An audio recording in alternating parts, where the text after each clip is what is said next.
मैं डॉक्टर इरशाद अली खान, सहाचार्य राजनीति विज्ञान विभाग, राजकीय बांगड़ महाविद्यालय टीटवाना में कार्यरत हूँ। आज हम बीए पार्ट सेकंड में राजनीति विज्ञान का प्रथम पेपर का अध्ययन करेंगे, जिसमें तुलनात्मक राजनीति की समस्याएं, अध्ययन का महत्व तथा उद्देश्यों का आज हम अध्ययन करेंगे। यानी कि प्राचीन काल से लेकर आज तक अनेक प्रकार के अध्ययन हुए, जिससे जो स्थिति आज तक जो बनी है वह अनेक देशों की सरकारों, स्वयं देश की सरकारों, स्वयं देश के ढांचों, राज्य की सरकारों, उन सब का अध्ययन किसी न किसी माध्यम से किया गया। वो सबसे महत्वपूर्ण जो अध्ययन होता है वो उसमें तुलनात्मक अध्ययन होता है, यानी कंपैरेटिव एनालिसिस जो है, the method of the comparative analysis का सारा लेकर राजनीति की व्याख्या सरलता से की जा सकती है। यानी हम अलग अलग देशों का अध्ययन, जैसे अमेरिका का या सोवियत संघ का, या फिर हम फ्रांस का, या हम ब्रिटेन का, या चीन का, भारत का, इनका अध्ययन करें तो हम पहले उसका अध्ययन से पहले हमें उसकी तुलना करनी पड़ेगी, क्या क्या है, किस किस प्रकार से सरकारें बनी हैं, कैसे, कौन सी सरकार है ना, अलग अलग हम पढ़ते हैं उसमें। मैक्रिडस ने के अनुसार तुलनात्मक राजनीतिक संस्थाओं का अध्ययन अब तक केवल नाम मात्र का ही तुलनात्मक रहा है। अब तक यह सिर्फ विदेशी सरकारों, उनके ढांचों तथा औपचारिक संगठन का ऐतिहासिक, वर्णनात्मक और वैधानिक ढंग से अध्ययन मात्र रहा है, जबकि तुलनात्मक राजनीति के सिद्धांतों, ढांचों और वास्तविक व्यवहार में से भी अपना संबंध जोड़ना चाहिए। 20वीं शताब्दी के उत्तरार्ध को राजनीतिक शब्दावली में तुलनात्मक राजनीति शब्द का जो प्रादुर्भाव हुआ, इस शब्द का आशय राजनीति विज्ञान के निरंतर विकास के 70 परिधि के नवीनतम विकास से लिया जाता है। अतः यह कहा जा सकता है कि तुलनात्मक सरकार या सरकारों के स्थान पर तुलनात्मक राजनीति का प्रयोग 20वीं शताब्दी में प्रारंभ हुआ। ऐसा क्यों हुआ, अथवा वे कौन सी परिस्थितियां थी या आवश्यकताएं थी जिनके कारण इस प्रकार का विकास आवश्यक हो गया? उत्तर में कहा जा सकता है कि इस प्रकार का विधान मुख्य रूप से अमेरिकी राजनीति वैज्ञानिकों एवं समाजशास्त्रियों का ऋणी है। यानी 19वीं शताब्दी में विभिन्न राजनीतिक संस्थाओं का सैद्धांतिक अधिक और व्यवहारिक अध्ययन कम किया गया। यह सत्य है कि 2000 वर्ष पूर्व यानी यूनानी राजनीतिक वैज्ञानिक अरस्तु ने 158 संविधानों का तुलनात्मक अध्ययन किया तथा इस अध्ययन से प्राप्त निष्कर्षों के आधार पर उसने राज्य तथा शासन तंत्रों का व्यवहारिक अध्ययन किया और उनकी विशिष्ट शासन तंत्रों की विशिष्ट संविधानों की विशिष्टताओं की ओर इंगित किया, परंतु अरस्तु के उपरांत इस दिशा में कोई विशेष प्रगति नहीं हो सकी। इसके कुछ ऐतिहासिक कारण भी रहे हैं जो निम्नलिखित हो सकते हैं हमारे हिसाब से। तुलनात्मक राजनीति की जो समस्याएं हैं, सरकारों का अध्ययन, उनके व्यवहारों का विश्लेषण और उनके बुद्धिगम में बनाना मुख्यतः इसलिए कठिन बन जाता है क्योंकि प्रत्येक समाज की केवल एक ही सरकार होती है। यह सरकार भी अन्य सभी सरकारों से प्रत्येक प्रकार से अनोखी व विचित्र ही नहीं होती, परंतु इसी राजनीति के अतीतकालीन सरकारों से भी यह अलग व विशिष्ट होती है। ऐसी एक राजनीतिक व्यवस्था से संबंधित सरकार का अध्ययन ही अपने आप में अत्यंत पेचीदगियां उत्पन्न करता है। फिर सरकारों में तो इतनी विविधताएं हैं, उनकी राजनीतिक विरासत व संस्था इतनी जटिल व भिन्न होती है और उनके अध्ययन व विश्लेषण के लिए उपयुक्त सामग्री और निपुणताएं इतनी बिखरी हुई व विविधताओं वाली है कि उनका तुलनात्मक अध्ययन में उपयोग अत्यंत कठिन होता है। हम तुलनात्मक राजनीतिक अध्ययन की समस्याओं का न केवल उनको अनेक मानते हैं बल्कि गंभीर भी मानते हैं, जैसे प्रतियों की रचना और परिभाषा की समस्या है। जी सार्टोरी की मान्यता है कि मानता है कि तुलनात्मक राजनीति में केवल यही समस्या आधारभूत है क्योंकि प्रत्यय दोहरी भूमिका निभाते हैं। प्रत्यय दोहरी भूमिका निभाते हैं। क्या क्या? एक तो जो फर्स्ट है, यह तुलनात्मक राजनीति के सिद्धांतों की इकाई होते हैं। दूसरा हम ये कह सकते हैं कि यह तुलनात्मक आंकड़ों के धारक होते हैं।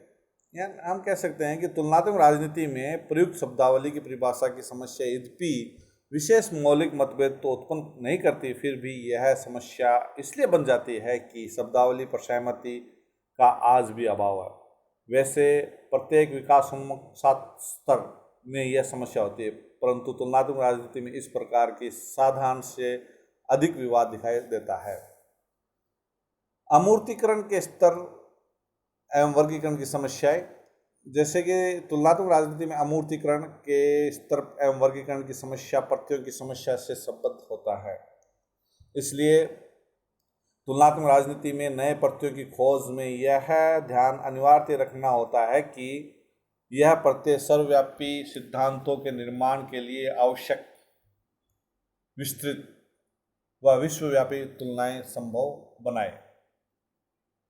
कोई प्रत्यय अगर ऐसा है कि उसमें उससे सीमित सूचना मिलती है या एक ही राजनीतिक व्यवस्था संबंध है, तो उसका तुलनात्मक उपयोग निरर्थक होगा, क्योंकि ऐसे प्रत्यय के आधार पर की गई तुलना से कैसे भी सिद्धांत का निर्माण संभव नहीं होता। जी सार्टोरी ने इस समस्या के समाधान स्वरूप प्रत्ययों के अमूर्तीकरण के 3 स्तरों की विवेचना की है। प्रथम उच्च स्तरीय प्रवर्ग, यानी कि जिसे वह सर्वव्यापी प्रत्ययकरण कहता है और इन्हें विश्वव्यापी सिद्धांतों के निर्माण में सहायक मानता है। दूसरा जो है मध्य स्तरीय प्रवर्ग, यानी जिसमें वह मध्य स्तरीय प्रत्ययकरण कहता है और इन्हें मध्य स्तरीय सिद्धांतों के निर्माण में सहायक मानता है। और तीसरा जो है यानी सीमित स्तरीय यानी समानुरूपात्मक प्रवर्ग, जिसे वह सीमित स्तरीय प्रत्ययकरण कहता है और इन्हें सीमित स्तरीय सिद्धांतों में सहायक मानता है। तुलनात्मक राजनीति में वर्गीकरण, प्रत्यय निर्माण व सिद्धांत निर्माण तीनों ही परस्पर संबंधित हैं। इसलिए तुलनात्मक राजनीति में सर्वव्यापी सिद्धांत निर्माण का लक्ष्य सर्वव्यापी वर्गीकरण आवश्यक बना देता है। यही कारण है कि तुलनात्मक राजनीति के विद्वानों ने वर्गीकरण के प्रयास ही नहीं किए, वरन ऐसे अनेक वर्गीकरण प्रस्तुत भी किए हैं जो आज भी संतोषजनक वर्गीकरण की तलाश में जारी है। तीसरा जो है तथ्य संकलन की समस्या। तथ्य संकलन की समस्या में तुलनात्मक राजनीति में शासन व्यवस्थाओं, राजनीतिक संस्थाओं, प्रक्रियाओं व राजनीतिक व्यवहार के बारे में अधिकाधिक तथ्यों का संकलन अनिवार्य है। विभिन्नता युक्त व व्यापक जानकारी के अभाव में व्यवस्थित ढंग से तुलनात्मक अध्ययन संभव नहीं है। इसलिए राजनीतिक व्यवहार से संबंधित तथ्यों, आंकड़ों व जानकारी का संकलन तुलनात्मक राजनीति की प्रमुख व प्रथम आवश्यकता है। प्रत्येक राजनीतिक व्यवहार के संदर्भ में यह जानकारी प्राप्त करना सरल नहीं है, अत्यंत कठिन भी है। इसलिए तुलनात्मक राजनीति में भौतिक व जटिल समस्या सरकार के व्यवहार के बारे में आंकड़ों के संकलन की है। अर्थात हम कह सकते हैं कि जो जानकारी प्राप्त हो, संक्षेप में जानकारी प्राप्त करने में निम्नलिखित कठिनाइयाँ इस समस्या को तुलनात्मक राजनीति की प्रमुख समस्या बना देती है। जैसे हम कह सकते हैं तथ्यों तक पहुँच की समस्या, यानी राजनीतिक व्यवहार के संबंध में तथ्य सुगमता से उपलब्ध नहीं होते। निरंकुश शासन व्यवस्थाओं में तो इन तक पहुँच की आशा भी नहीं की जा सकती। दूसरा जो हम कह सकते हैं राजनीतिक घटनाओं की विचित्रता। आंकड़ों का संकलन इसलिए भी कठिन हो जाता है कि प्रत्येक राजनीतिक घटना और व्यवहार विचित्र व अनुपम होता है। आंकड़ों के माप में कठिनाई तीसरा जो इसमें, यानी राजनीतिक व्यवहार से संबंधित तथ्यों का संकलन इसलिए और भी कठिन हो जाता है कि आंकड़ों व व्यवहार को मापा नहीं जा सकता। पृष्ठभूमि का परिवर्त्यों की समस्या। तुलनात्मक राजनीतिक अध्ययन में इन परिवर्त्यों की समस्या अत्यधिक जटिल है, क्योंकि राजनीतिक व्यवहार प्रत्येक स्तर पर, प्रत्येक क्षण पर, प्रत्येक स्तर पर प्रभावित होता रहता है। इसलिए राजनीतिक व्यवहार की वास्तविकताओं को समझने के लिए इन पृष्ठभूमि की न केवल जानकारी ही आवश्यक है, वरन इसकी पहचान भी जरूरी है।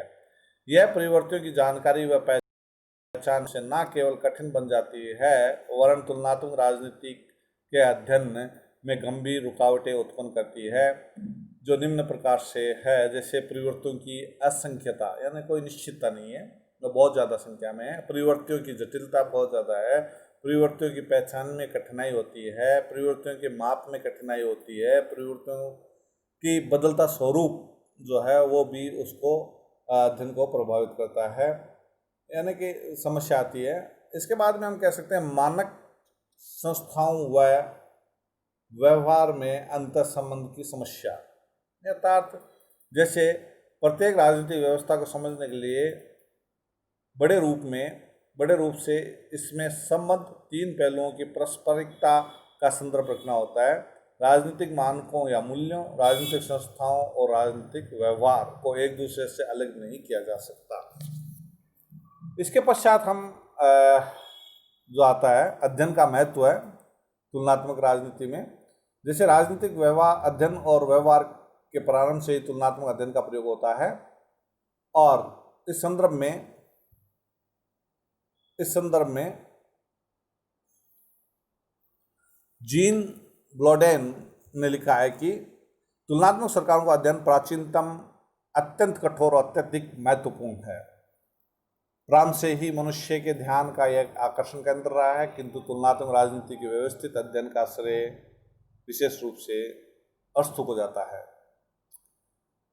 इसमें जो है महत्व में राजनीतिक व्यवहार की जानकारी के लिए जरूरी है। एक साधारण नागरिक के लिए तुलनात्मक राजनीति के अध्ययन का महत्व इस बात पर निहित है कि इससे देश विदेश की राजनीति व्यवहार को समझने में सहायता मिलती है। वैसे तो आम जनता राजनीतिक प्रक्रियाओं की सूक्ष्मता की जानकारी नहीं रखती है और ना ही उसमें उसकी रुचि होती है। फिर भी जनतांत्रिक पद्धतियों के विकास में आम जनता का राजनीतिकरण हो जाता है। तुलनात्मक राजनीतिक अध्ययन साधारणतः आम जनता को अंतर्राष्ट्रीय जगत में हो रही घटनाओं का ज्ञान बोध करवाती है।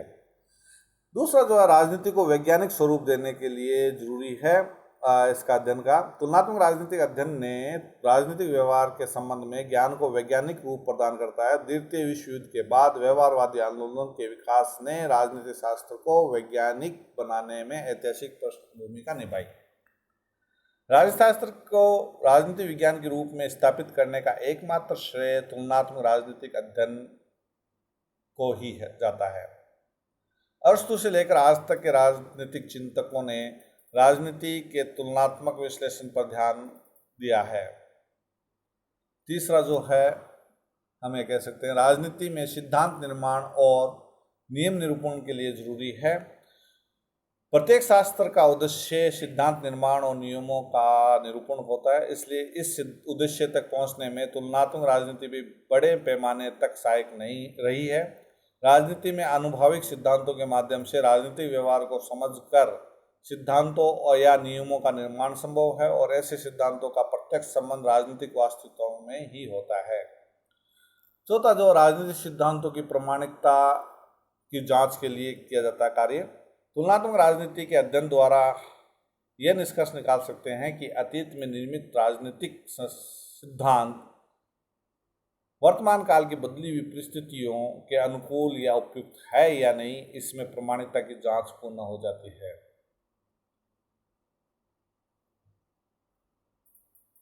राजनीतिक वास्तविकता के अध्ययन के लिए इसका अध्ययन उपयोगी है। जैसे कि तुलनात्मक अध्ययन का संबंध ऐसे तरीके से नई तकनीकों उपागमों के माध्यम से राजनीतिक वास्तविकता के अध्ययन के निरूपण से है, जिससे राजनीति का समस्त क्षेत्र इसके अंतर्गत आ जाता है। गैर राज्यीय राजनीति के अध्ययन के लिए भी इसका महत्व है। यानी कि अर्थात तुलनात्मक राजनीति कानून निर्माण, कानून प्रयोग और विभिन्न राजनीतिक संस्थाओं के अंगों से संबंधित निर्णयों, यहाँ तक कि राजनीतिक दलों, दबाव समूह जैसे कुछ संविधानोत्तर अभिकरणों का भी अध्ययन करती है। उपयुक्त तथ्य से यह स्पष्ट हो जाता है कि तुलनात्मक राजनीति वास्तविक घटनाओं से अपने को संबंध रखती है। उपयुक्त तथ्यों से यह स्पष्ट हो जाता है कि हम स्पष्ट कर सकते हैं कि तुलनात्मक राजनीति वास्तविक घटनाओं से अपने को संबंध रखती है। सिर्फ सीधे गैर राज्यीय राजनीति के अध्ययन तक ही यह सीमित नहीं, वरन तुलनात्मक राजनीति का छात्र इससे भी आगे बढ़कर अध्ययन करता है। इसके पश्चात हम जो है तुलनात्मक राजनीति के उद्देश्यों का अध्ययन कर रहे हैं, जिसमें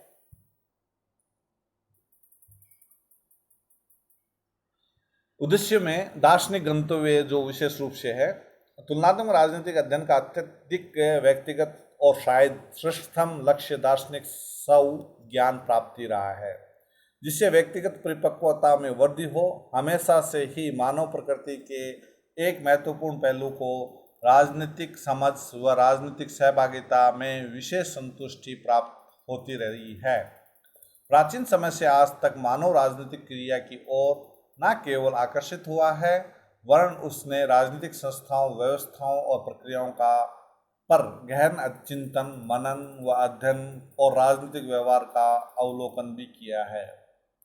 तुलनात्मक राजनीतिक अध्ययन का दार्शनिक गंतव्य मानव स्वतंत्रता की खोज में मानव का मननशील रहना ही कहा जा सकता है। यही कारण है कि प्रत्येक काल व समाज में राजनीति चिंतन का विशेष विषय के रूप में अध्ययन करते रहे हैं। वैज्ञानिक लक्ष्य जो है दूसरा बिंदु हमारा, इसमें वैज्ञानिक स्तर व आनुभविक स्तर पर तुलनात्मक राजनीतिक विश्लेषण का विश्व के बारे में हमारे अनुभविक व सैद्धांतिक ज्ञान को एकीकृत, व्यवस्थित व विस्तृत करने का लक्ष्य महज ज्ञान के लिए कहा जा सकता है। राजनीतिक विज्ञान के जनक अरस्तु द्वारा दिए गए तुलनात्मक अध्ययन व दार्शनिक चिंतन के पीछे यही प्रमुख ध्येय रहा था। व्यवहारिक उपयोग के गंतव्य उद्देश्य के रूप में, यानी दार्शनिक गंतव्य था, वैज्ञानिक लक्ष्य भी है। व्यवहारिक उपयोग में हम ये कह सकते हैं कि तुलनात्मक राजनीतिक विश्लेषण का लक्ष्य राजनीतिक विश्व के संदर्भ में ज्ञान अर्जन के साथ साथ अधिक समुचित राजनीतिक व्यवस्थाओं का विकास व पेचीदा राजनीतिक समस्याओं का श्रेष्ठतर समाधान करना भी रहा है। तुलनात्मक राजनीति का यही उद्देश्य शताब्दियों से बना हुआ है। शासन नीति में प्रयोग के लक्ष्य के रूप में भी इसका तुलनात्मक राजनीतिक अध्ययन का उद्देश्य कह सकते हैं हम। जैसे कि तुलनात्मक राजनीतिक अध्ययन का उद्देश्य सरकारों की नीति निर्धारण में योगदान भी है। सभी समाजशास्त्र अब नीति विज्ञान के रूप में देखे जा रहे हैं। इनमें भी राजनीति शास्त्र का नीति विज्ञान के रूप में देखा जाना स्वाभाविक रहा है। राजनीति विज्ञान के अध्ययन सामग्री का संबंध राजनीतिक व्यवस्था से है, जो कि आज सभी अन्य व्यवस्थाओं के नियंत्रण, निर्देशन, निरीक्षक बनती जा रही है। अर्थात हम लास्ट में ये कह सकते हैं कि तुलनात्मक राजनीतिक अध्ययन के उद्देश्य सैद्धांतिक ज्ञान की प्राप्ति और इस ज्ञान का व्यवहारिक प्रयोग दोनों ही है। सैद्धांतिक दृष्टि से तुलनात्मक राजनीति दार्शनिक स्वज्ञान व राजनीतिक विश्व के बारे में मानव ज्ञान में वृद्धि का ध्येय रखती है। व्यवहारिक दृष्टिकोण से इस अध्ययन का उद्देश्य राजनीतिक समस्याओं और संस्थाओं की कार्यविधि समझने और राजनीतिक प्रक्रियाओं के प्रवाह को इच्छित दिशा में ढालने का रहा है। राज्यों की सरकारों की नीति निर्धारण प्रक्रिया में भी इस अध्ययन का विशेष योगदान होने के कारण इसका लक्ष्य शासन नीतियों के निर्माण में प्रयोग से भी संबंधित हो जाता है। आगे हम इस अध्याय में तुलनात्मक राजनीति का अर्थ परिभाषा का अध्ययन करेंगे और उसके अलावा उसके हॉरिजॉन्टल और वर्टिकल दोनों का अध्ययन करेंगे। आज इतना ही और धन्यवाद।